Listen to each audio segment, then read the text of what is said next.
Yeah, well, you guys want to buy a bar, right? yeah, So, if I was going to buy a bar, how many? 7 years, right? You got 7 years to yeah. buy a bar. If Tell I was us our going to buy a strategy, bar, Max. the most yeah, so the most expensive thing about buying a bar, outside of like the lease and the premise, however you do that, is Lego, Lego, Lego, Lego, Lego, Lego, Lego. I don't know if you saw a bit of our summary. So our group in this podcast, there's 10 of us. We started this thing last year where 10 of us put in money every month, and we're hoping to buy a bar by 2030. So the whole concept is put money in, have all these creative initiatives and investments over the next 7, 8 years, hopefully grow it to a bit of a kitty to buy a bar. And so people like you, Maxwell, are exactly who we want to talk to because you're in that investment space. I see looking through, you've got a couple of different ventures. You've got this high performance coaching, you're in wine and whiskey investing, you're leading that stream up. And so thought it'd be great to bring you on and educate us on some of this. Welcome, man. Maxwell, tell us a bit. Tell us a bit about how you firstly got into this wine and whiskey investing. And I'll tell you quick story. Last year, when I was looking to buy, like we were looking to buy investment property, I was chatting to my CFO and all property prices were fluctuating.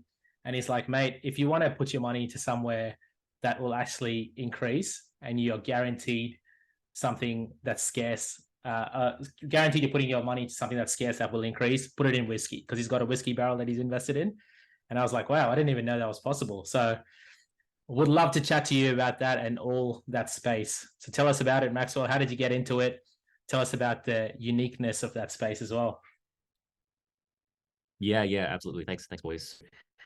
Um, I was in Chicago at a bar with a good mate of mine, and the bartender asked me, "What do you want to drink?"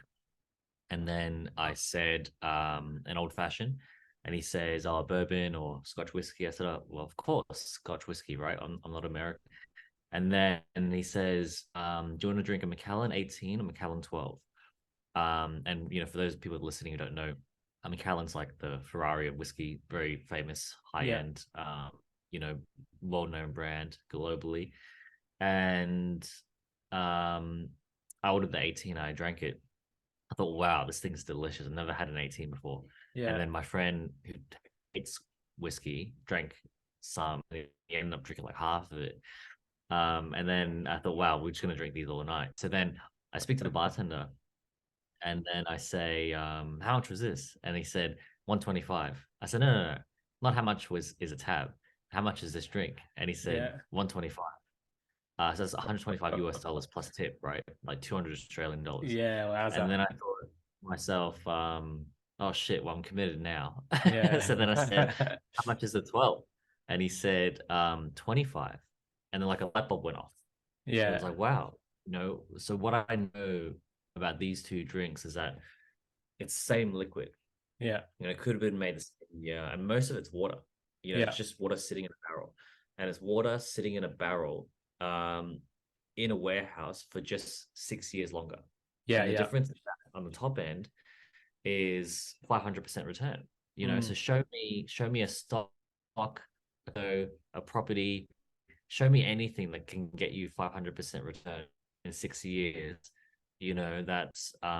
that has an intrinsic value, and doesn't have like this, crazy volatile swings, right? Show me, and you can't, right? So, um, and now it's not always like that. Some returns are 15-20% per year or whatever, but show me a property that consecutively grows 15-20% per year that doesn't drop and doesn't have massive transaction costs where you got to pay an agent, you got to pay insurance, you got to pay the bank, you got to pay this, you got to pay that. So um I just fell in love with the assets. And I used to work for the Commonwealth Bank in finance and investments for like corporate this. And so I love investments. I'm a finance guy, studied for school. And the reason why I sort of had access to this is because I had an online education company, a coaching company that did pretty well, and I've sort of exited that now. given it to my co-founders, and I was sitting on a bit of cash. So what Yeah.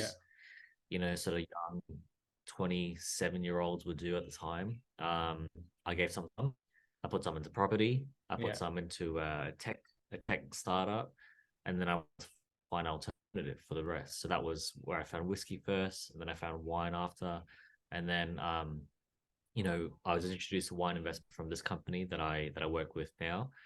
And I said, I love this. I love the fact that, you can have a good time talking about this. It's interesting. It's not boring. You can make money doing anything, but you might as well enjoy what you're talking about, right? Mm. And so then I said, I wanted to do two things. I want to bring wine whiskey investment to Australia in a big way from a European company. This company's based in London. And I also want to put these assets into an investment fund so that we can have, much larger tickets for investment. So Yeah, wow. that's what I'm working on now. Yeah, that's awesome. Question as well. So when you go to the bottle shop, there's obviously different varieties of whiskeys, but you have the high caliber Japanese whiskeys that obviously price a bit more. Is that the same in the investment whiskey world? Is there like a cream crop of whiskey investment, like this high quality whiskey that sits in a particular area of the world that's, the hardest to get, which means it's the most expensive to invest in? Yeah, it's all about supply and demand, right? So the harder it is to get, the more it's worth. It's a Yeah. bit like watches and diamonds and all that sort of stuff, Yeah. classic cars. Art, so Macallan pretty much sits right at the top. Yeah. So Macallan has, bottles. I think they have like an 80-year-old that was sold for, first it sold for 600K pounds, then it was sold for 1.2, then it was sold again for 2 mil. And it's a bottle. Someone's drunk it just keeps being resold, right? Yeah. So yeah, like it's a combination of what's rare and what's the best. If you make something really rare, Yeah. but it doesn't taste that good, that's a fad. Yeah. It's like an it has no use, but it's just the thing that is rare. Someone's made rare, so someone pays for it.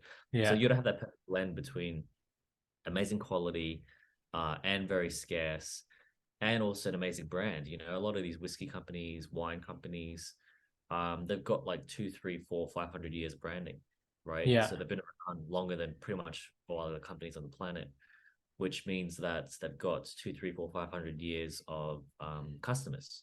Yeah.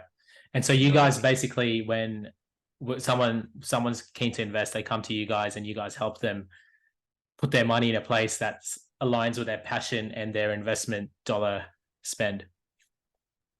Yeah, exactly. So here's how it works, right? It's real simple. So let's say, Kevin, you say to me, Max, I want to invest 20 grand into alternatives because I got some in property, got some in shares or whatever. I want to invest 20 grand.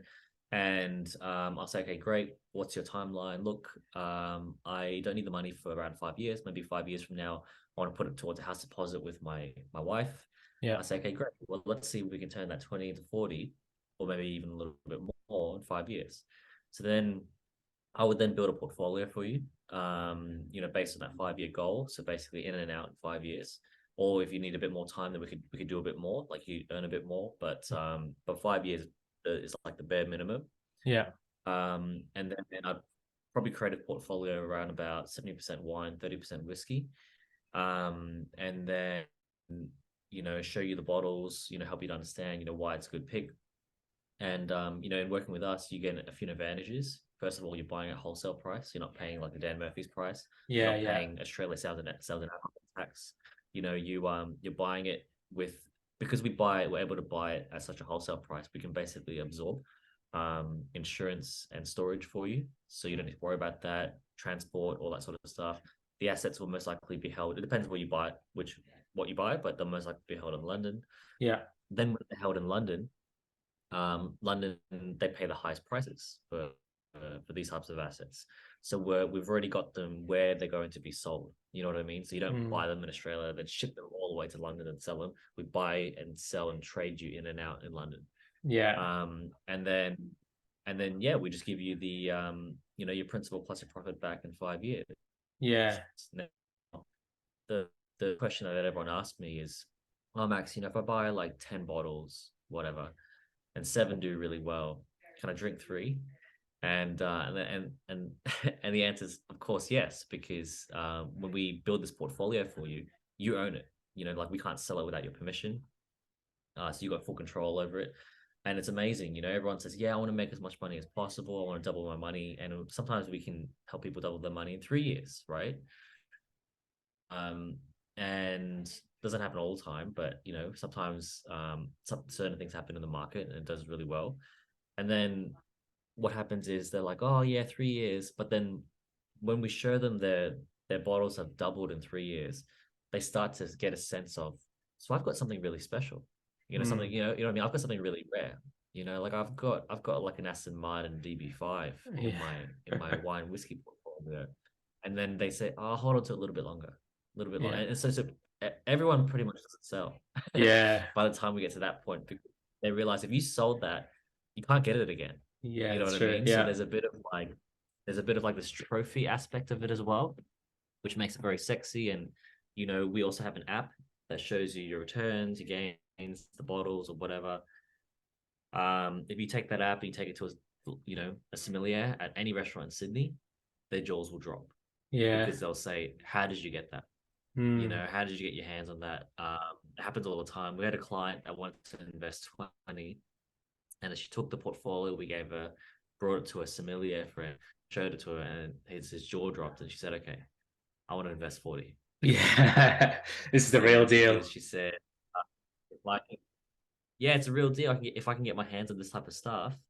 You know, she happens to love wine, so like investing, drinking, it's a win-win either way. You know what I mean? Yeah.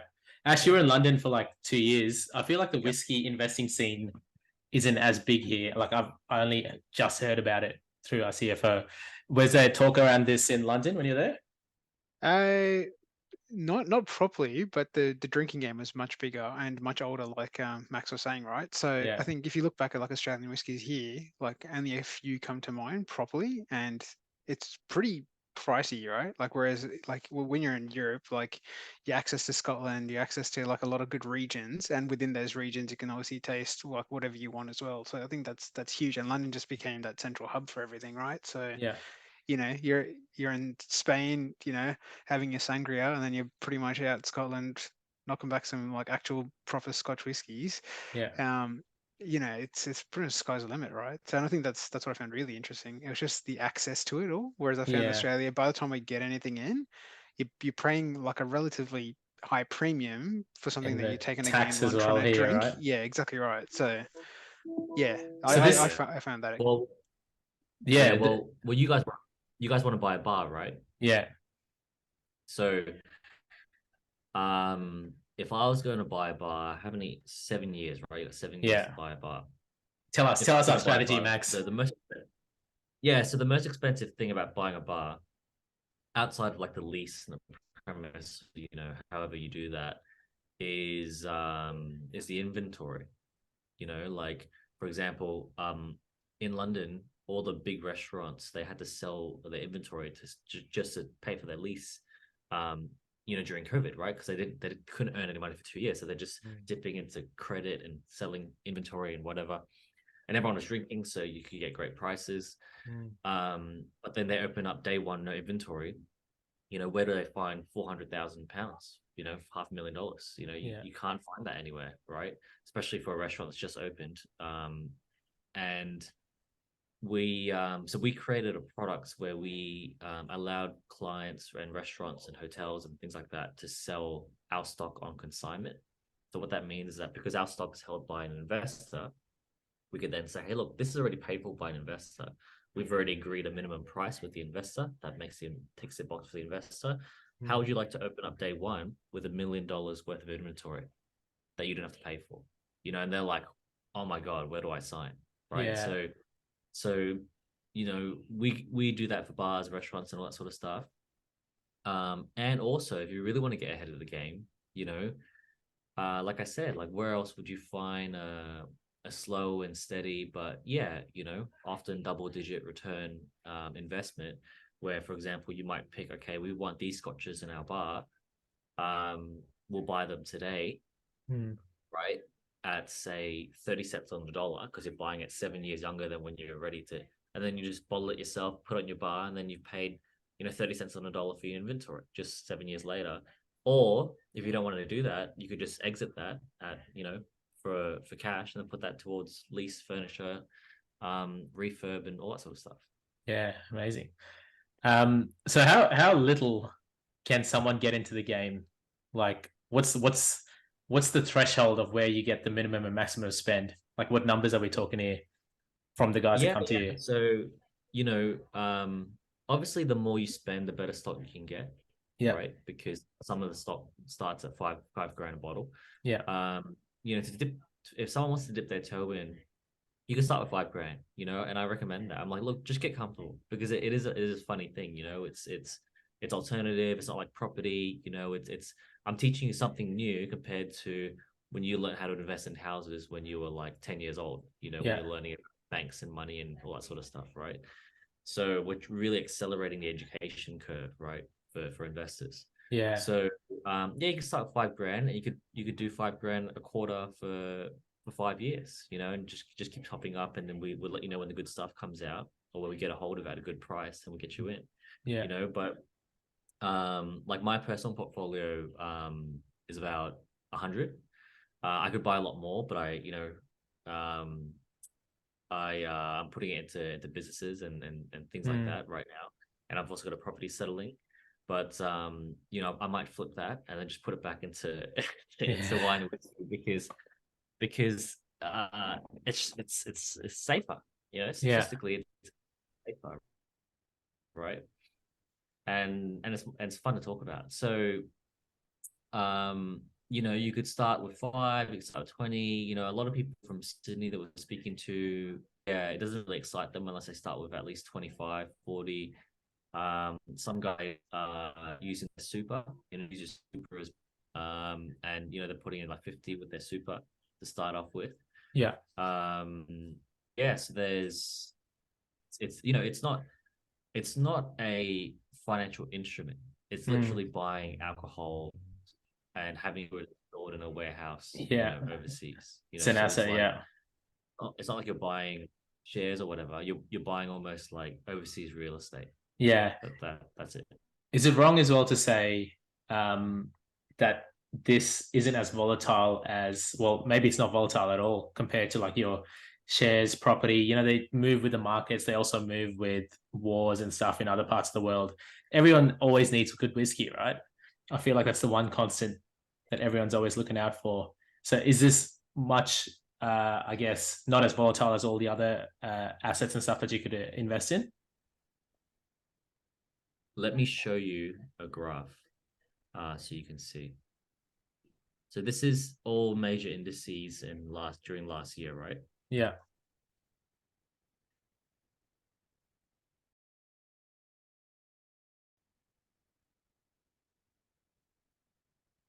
That's the fine wine market last year.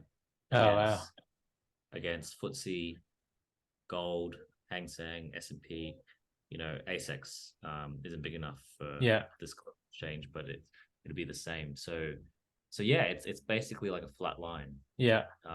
Over the last 12 months.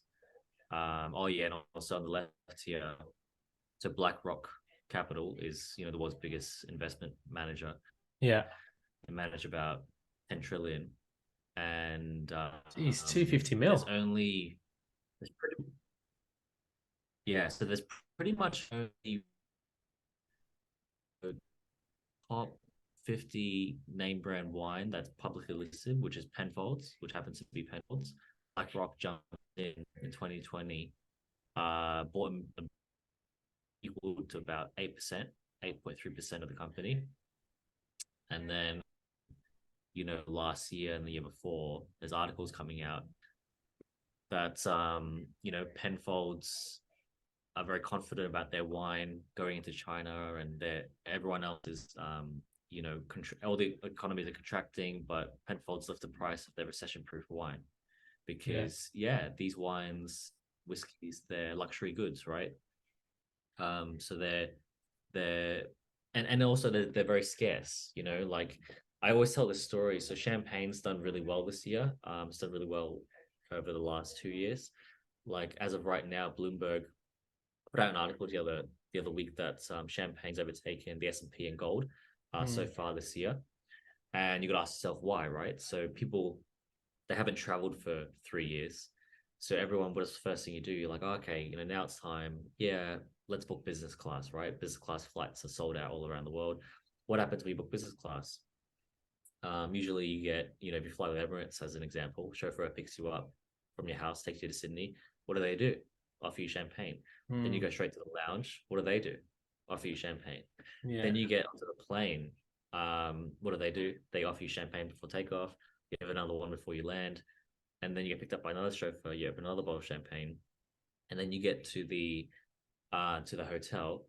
You're right. And it's your wedding anniversary. You haven't had a wedding anniversary in 3 years. They offer you champagne. And then you go toast at your friend's wedding because it's 3 years worth of weddings that didn't happen, that are all happening all at once. And they're all toasting with champagne. So what you've got to remember is that these assets, wine, whiskey, champagne, or whatever, it takes 10 years to make them. So imagine like a 10-year-old boy or girl, 10 years, right? 10 years to get to that point. And it takes 10 seconds to open it. Bang, done, like thrown away. Got to start again. So when you think about that type of scarcity, it's not about really demand going up, even though it is. It's just about people just drinking faster, and it can't be made any faster. Amazing. Interesting. Yeah, I was going to say about storage. So, obviously with these assets, like I've obviously got my little 151 bottle rack, which is nothing compared to you guys, but like, are those temperature controlled? How do you look at those items for storage? And then after that, like with vintages of wine, I mean, Australia is a prime example where climate change can ruin a whole season of stuff. I know you guys are on a different platform with those. Is it something that you sort of come back, look, like Lee was saying before, look at the brand, the heritage of the wines, how it's been done, how, those combinations, rather than just going, yeah, that 2016, Pinot looks pretty good this year. Let's grab it and store it away. Yeah. So first of all, what I would say is, if you're serious about making money with wine, if you're having a bit of fun collecting, you like to drink a bit, that's fine, do it yourself. But if you're serious about making money with this, or you want to buy some serious bottles, $5,000 or more, it's just not worth it. Not worth it to do it yourself. It's even $1,000 or more, $1,000 that could just turn into vinegar because you haven't stored it right, especially in a place like Australia. It's just not worth it, right? So the first thing I'd say is work with a pro team. Like we have more than 100 full-time staff in 4 continents speaking 6 languages to make this happen, because it's an international asset, and it transcends culture, language, race, food, music, whatever. So all of our stock is acquired, inspected, then taken over to London to be stored in a government bonded facility. That means that the government basically regulates to make sure that these assets, like sales and alcohol tax, haven't been added to them yet. So they're commodities, they're not consumables yet. There's like gold and silver, like they're not brought into the consumer market. The king keeps some of his assets there. It's a 150-year-old institution. And because it's held there, that's how we can get it, insured, independently valued, that sort of thing. So you gotta, for example, if you buy a house in Hurricane Island, you can't get that insured, right? But if you buy a house, big weather, all that sort of stuff, it's easy to get insured. You get a good rate. So it's just easy for someone else to take care of all that stuff for you, because you don't want to be, ink rubs off on it. Whilst I hold my certificate at home, and like why would you want to have to worry about that? So we take all that worry away when people invest in wine and whiskey. No, interesting. And I think I've got to follow up to that. So with whiskey, as an example, like you're saying, like the 6-year gap gives you a 500% return. That's obviously pre being bottled. Like that remains in the barrel, right? So do you guys also then keep the barrels, like as in like when you're investing, buy the whole barrel, not bottled elements of it, and then hold that and then bottle it to what you need? Is that how it works? Or is it more you're exchanging whole barrels at a time? Because in our case, we're ambitious, but I don't think the going, oh, let's go get a $500,000 barrel makes sense right now, but in the future. Absolutely, right? So Yeah. Well, barrels, barrels can start from like 5 grand, guys. You don't have to Hmm. buy. That's what I mean by young huge, like 5 grand. Like so, you could. I know I help these guys. These wells. You guys got together. They put the money together. These barrels are a little bit more expensive. They'll be at 7 grand each. They bought one each, together in like a pact, and they're looking to exit in 4 years or less, right? So, but yeah, so whiskey stops aging once it's been bottled. Hmm. So we trade the barrels, more or less. And then wine keeps aging when it's in the bottle. So wine can age for 100 years, once it's been in the bottle, it's held perfectly. So, if you talk about whiskey, it's most likely going to be barrels.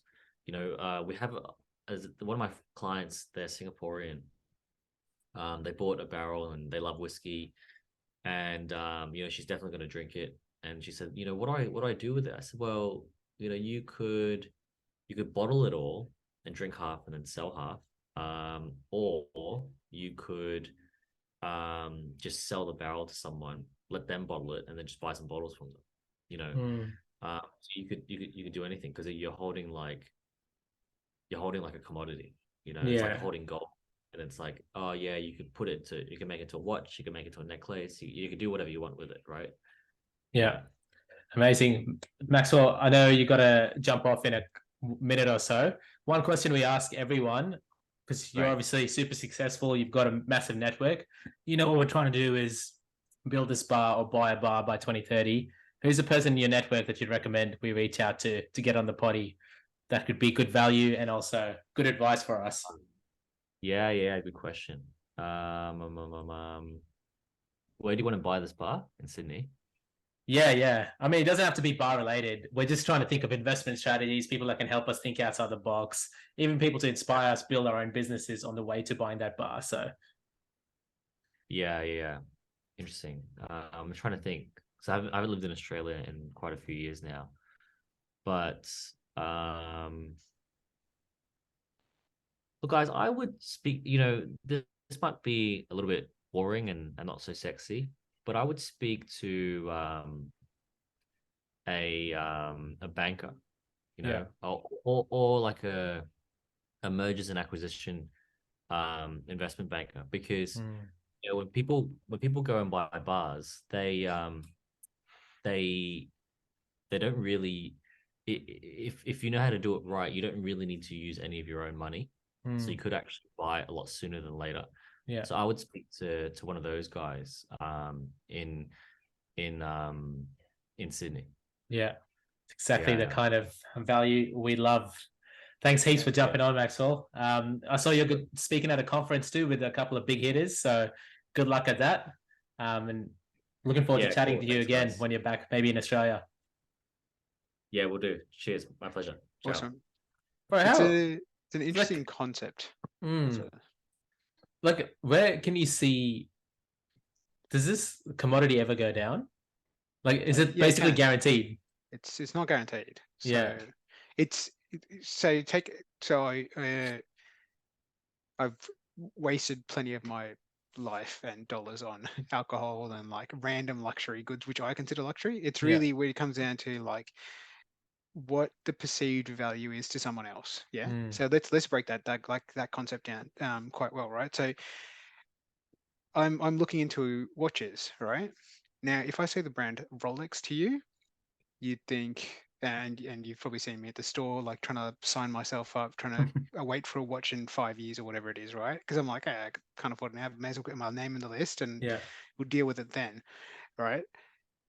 Why is Rolex such a like a prestigious brand? It's because right now there's a huge demand for it, and you can pretty much flip it for a profit, right? So Mm. if you see a Rolex at retail price in the window, most likely if it's a steel model watch, it'll be in demand. You can pretty much take it out, add 5 grand minimum, and sell it to whoever, even another shop that sells watches. Yeah. You wouldn't have to wear it ever. Even if you did wear it, you could still sell it for a profit. You could do whatever you want. So people are just holding it, put it in their safe, and then they just sell it whenever they need a bit of extra cash.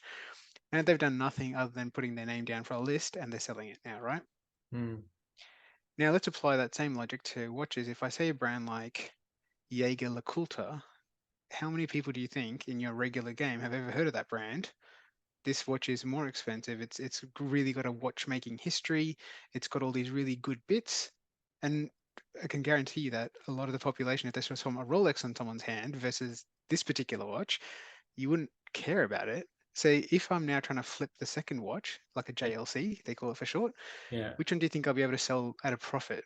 It's going to be the Rolex. Yeah. It's not going to be the JLC, which the JLC's got its much history and legacy, and it's a beautiful watch and all that sort of stuff. It just doesn't have that same, you know, not caliber. It doesn't have the same appeal to as many people. Now, if we apply that to whiskey, it's the same scenario, right? There's a lot of whiskey brands as well as a lot of wine brands, right? If you Yeah. hear the brand Penfold and let's say Bin 389 or a Grange, Yeah. for me, I go, oh damn, that's upper class. Right? Yeah. We know that you've hit. No, I'm not talking about the regular numbers that you see, like the 1 to, I don't know, 99. Mm. For them, I'm like, yeah, that's average. You see Bin 389 ever, or you see Grange, you go, that's top, right? Yeah. You know, someone spent good money on this bottle, or you know, it's really premium. Now that Grange bottle, as an example, now will go up in value, and certain vintages based on years will increase in value. So that's going to be much like, you know, if we bought a barrel of, let's say, Grange, Yeah. or bottles even, because bottles are Yeah. still fine for wine, we know there's going to be a value because that's in demand and there's a brand and there's a history and there's something else behind it. Now, if we bought a Yeah. random local Lochinvar wine, as an example, to take a punt, that Yeah. sells for $5.99 at Aldi, Yeah. that brand may not even exist in 2 years. Yeah. Yeah. And and even if it does, it might be relabeled and they might be trying to hit up an export market or whatever. Yeah. And that marketing strategy just disappears, and that your value of that instant thing that you had Yeah. goes away. Yeah. And that was interesting to see because I was like, from a exclusive goods point of view, it was the brand that mattered. And you could see when he was talking, it was about the association of good branding, like Macallan. He brought that up because if you go to any sort of blokey thing, you'll see Macallan, you go, oh yeah, I know that brand. Yeah. If you see an Australian brand whiskey called like Lark, you just go, Yeah. that's expensive. Like Yeah. it's just, you know, you're paying a couple $100 for a 500 ml bottle, right? Mm. So yeah, it's I think it's got a place. You just got to sort of hit a mark that's not way off. You know what I mean? Yeah. So let's use RM Williams, similar situation, right? Yeah. That's now a global brand, Yeah. right? People in London are wearing RM Williams. I'm like, why are you guys wearing Australian-made stuff here? And it's not even cheap there. It's like £700 per, you know, for a pair of boots. Yeah. And people are still paying money to wear them over there. Yeah. Which baffles me. But they've got a brand now. They've got a presence of it's Australian made, Australian quality, all that sort of stuff. It's durable through whatever you Yeah. want. So From what I understand, though, so say we spend 5K on like a no-name whiskey barrel today. Anytime it ages, so over 10 years it ages, it should appreciate in value anyway, from what he was saying. Is that the case? Or like it's not necessarily, depending on the brand? Like it may taste better in 10 years, but the value might not be. That's right. So yeah, you may have a better experience. And if you've taken, like, let's say the 5K barrel, there's no guarantee that it will increase if you got a no-name brand, right? Let's take it like that. There's no guarantee. However, you can then market that out perhaps differently. So let's say we've got the bar situation already down pat. You already bought a barrel 10 years ago, which is now aged really nicely and that no one's heard of. Yeah. You can get people to try that within your bar and make it a really exclusive product and then sell that off at a really premium price because it's a no-name thing and now you've made it a thing. Because no one else in the globe would have had access to that barrel. Now it's yours. So you can definitely make something out of it. I think it's just the way you approach it, really. But if you're trying to sell something that's no name for a premium, and I've got the option of buying a branded thing versus a non-branded thing, it's going to be harder to flip the brand, like the non-branded thing, right? I think that's a risk we probably take with that stuff. Yeah, that's fair. What are your thoughts on that? Yeah, I mean, it sounded all like, looking at the graph, it's obviously I don't know if it's misleading, but it's really good to see that it's such a flat investment. And you just think about it as well, like there's always a requirement for, you know, fine things in terms of wine, whiskey. We're not going to have another prohibition. The only thing is the question you asked about preservation and all this other stuff that revolves around bottles and barrels, but it seems to be insured because it's stored in a safe space. So yeah, which is great to see, right? Like, I mean, the logistics and supply chain of that stuff is key, right? You can't have a weirdly controlled area, temperature matters, all that stuff. It's really critical for that stuff, right? Yeah. Like if you fluctuate the temperature of wine as an example by X%, now I Yeah. don't know the exact number, Yeah. it's vinegar. That's You've right. Yeah. literally bought into vinegar. You could so, but the bottles of the wine, they're not talking about your $700 bottles of Penfolds Grange, right? They're Yeah. talking about $2,500 bottle of X branded wine, which Yeah. I probably Yeah. never heard of, but it's probably quite big in the wine space, Yeah. right? So I think you got to Yeah. be in it. I think there's still money to be made, right? So Yeah. absolutely. And then, it's just I think talking to like it's just maybe finding out which your top restaurants, Mm. what are they housing, what brands, why is that brand prestigious? How long have they been in industry? Yeah. All that sort of stuff. So Yeah. What's your one big takeaway? he's young still. Mm. So Yeah. How old is he? He he's sold his first business at 27 or something. He was saying. yeah, like right. So for me, it was like, all right. So he's obviously dabbled in assets, Mm. and now he's gone the alternative path. It's not his full commitment of his portfolio, Yeah. but he's put a little portion in just to give it a crack, Yeah. right? And that's the interesting side. I was like, you're willing to put money into other things, trying to figure out why that gain happens, right? Yeah. And Yeah. the McLaren example is valid, right? Like, are you willing to drop $125 on a drink versus Mm. 25? Yeah. Now, on a night out, you go, no. Yeah. But if it's that one drink and you haven't, let's say it's a really big occasion, Yeah. you might just go, you know what? Yeah, let's do it. Like I'm Yeah. just gonna have the one drink. You may as well enjoy it and then go home, right? So Yeah. yeah, absolutely. Yeah. Yeah, how about yourself? What did you get out of it? My one big takeaway, I mean, I love the whole investment stuff into whiskey. I like the thing at the end around the merger and acquisition person to talk to Yeah. around buying a bar. Yep. It's just, and he was even like he said it, like it's a boring suggestion, but it's actually like it's good things to talk about ahead of time so we know what it's going to involve. Yep. So that's a great shout actually for one of our episodes coming up, getting someone in that space to chat to us about what that looks like. Yeah, absolutely. Absolutely. And I think that's the main things, right? Like it's talking to the right people at the right times. Like so with he was saying like you don't actually need a whole heap of cash to start a bar. Yeah. That completely Yeah. transitions or diverts the bar 2030 concept, right? Yeah. Does it Yeah. become bar 2025? Who Yeah. knows, right? What's that Mm. space? So I mean it's pretty interesting to see that stuff. Yeah. And the consignment stuff that also got me going. I was like, he made an asset within an asset, if you know what I mean. So Mm. you've got investors investing in a barrel, and you've almost come to a stage where you're like, I can guarantee you this dollar figure Yeah. because I'm selling this stock now to someone else, Yeah. and the restaurant now needs it. I was like, oh, that's interesting. I'm like, both parties get what they want, really. Like you haven't missed anything, right? So Yeah. yeah. Based on that conversation, would you be comfortable taking this to the guys, or do you think there's still a bit more study that needs to be done? I'd open up the conversation, yeah, absolutely, and we'd find out. I think we'd probably have to propose it in a way of what does 5, 10, 15K get us, Yeah. and what are the expected sort of returns. Mm. Nothing's guaranteed, but what are the expected returns? And at the end of the day, if it's something that we take on as a risk, if it doesn't work out, you've got a few barrels and you can bring it back home and We'll have a enjoy party. it. Yeah, exactly right. But That if sounds like upside. yeah, exactly right. Whereas the opposite side is like, you get something like Bitcoin. If you Yeah. if you Yeah. lose it all, it's gone into the That's air, right. right? So it's not tangible. I do Yeah. like the tangible element of it. Yeah. Which does appeal. I mean, it's exactly like property real estate. Like at the end of the day, you've got something to show, Yeah. which adds value. But once again, if you've invested in something like April Towers, Yeah. you're out, right? So yeah, it's a fine line. Yeah. It's cool as an alternative asset and something for our group. We're probably trying to explore those areas. Yeah. Yeah. What about you? Yeah, I think definitely. I think just you're talking about worst case scenario, we get a party, like we get the barrels flown back. You're going to find 10 of us hoping it doesn't work out. Yeah. So we can have a Absolutely. good couple of nights at the end of it. How much how many bottles in a barrel of Mate, whiskey? I'd like to answer that, but I have to Google that in front of you right now. So I got no idea. Doing it right now. You can get, oh geez. There'd be Okay. some wastage, right? So like take away 5% of wastage, but yeah. Yeah. So it says it holds 190 to 200 liters in a cask of whiskey, which is like 250 bottles. Yeah, 700 ml per bottle is that, or Yeah. that's huge. Goodness. That's a lot. Yeah, yeah.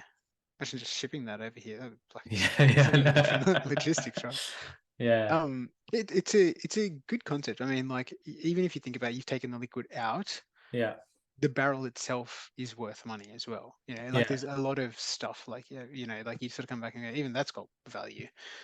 You know, so it's just interesting to see like you've got there's a whole Mm. area to it and how people perceive that. And if you can score something for a relative price, come back and say that's a 12-year whiskey, just hold it for another 6 years. Yeah. Like, cares 6 years, right? Like, Yeah. some people have, you know, technology older than enough, sofas older than that, right? Just whack it Yeah. with something else like that, right? That's So right. yeah, so if considering that part, Grant, that's actually not a whole heap of time to get a huge significant return. And whiskey Yeah. goes like that, like pretty much it gets like 12's decent, 15, 18. From 18 plus, it's just ridiculous, right? If you Yeah. score a 21-year-old, whatever, Yeah. you're not paying $80 a bottle, right? Yeah. It's We minimum might value. that might be a realistic situation. Like if we go down this route, 2030 comes around, we're like, actually, we don't want to buy a bar. We'll just hold these barrels and do something else with the rest of the money somewhere else. And when we're all 50, crack it open. Yeah, absolutely. I mean, have you, even in gold prices, right? How much has Yeah. that gone up in 10 years? And have people gone, I don't want to buy gold jewelry? No, Yeah. Yeah. That's right. it's continued that, right? And the good The thing about gold is you can just melt it and redo it and reapply to the latest design, right? How great is that? subcontinental market holding the gold Yeah, gold exactly industry right. strong. Yeah, yeah, exactly right. And do you think that's going to go anytime soon? No. Yeah.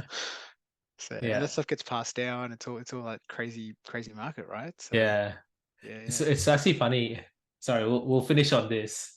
yeah. But it's funny because when I first came to Australia, when people saw that, my mom had heaps of like jewelry, it's just a cultural thing that, in Indian culture, that's a sign of like if you put all your money into gold or like you buy gold for weddings and things like that, and people are like, oh, why won't you just buy property or why won't you buy another asset? Why would you put into gold?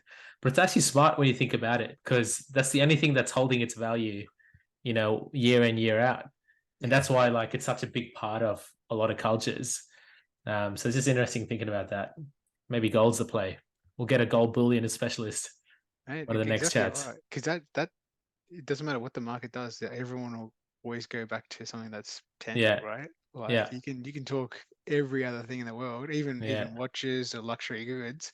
At Yeah. the end of it, when it comes to what's a commonly exchanged good everywhere in the world, Yeah.